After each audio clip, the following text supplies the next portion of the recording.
here from Fiction Atlas Press, bringing you another Indie Connection. Today I'd like to tell you about some indie books that you might enjoy if you're a fan of The Invisible Life of Addie LaRue by V.E. Schwab.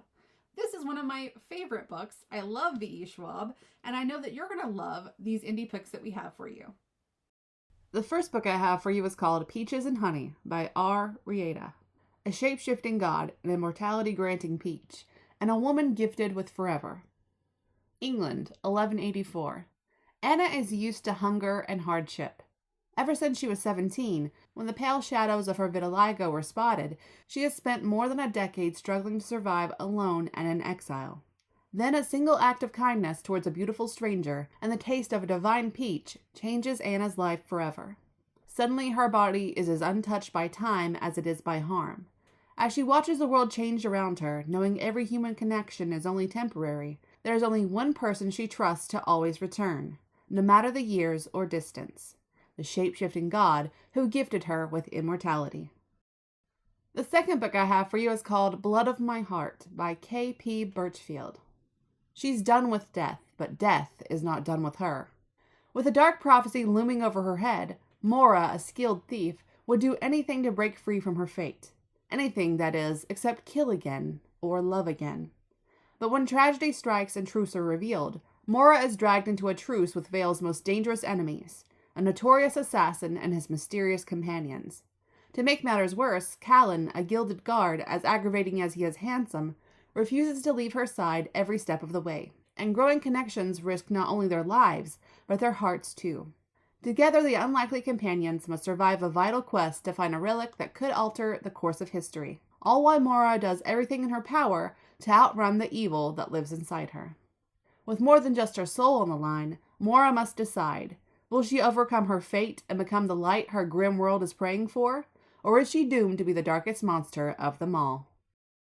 The third book I have for you is called A Secret Shared with Death by Ariella Isabella. Sometimes it's the people who hurt us the most that turn out to be our greatest love.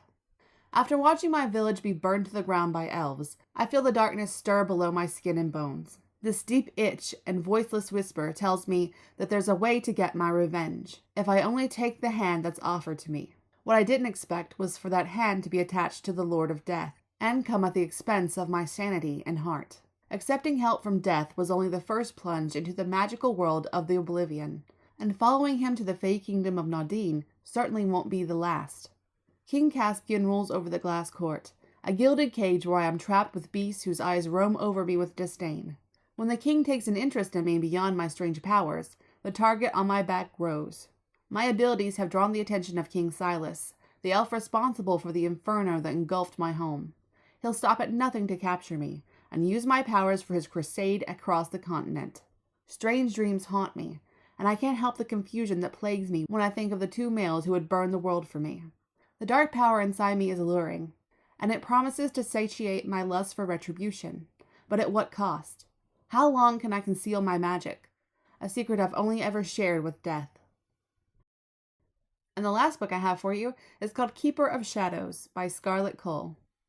When you find something worth fighting for, giving it up is not an option. Kellen Casey gave his heart to a girl, but instead she took his soul and traded it to a shadow keeper for her own survival.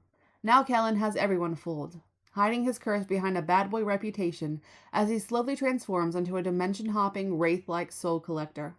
But when his neighbor, popular girl Abby Marino, accidentally uncovers his secret torment, she insists on helping him, even if he doesn't want her to, descending them both deep into the Shadowkeeper's dark and twisted world.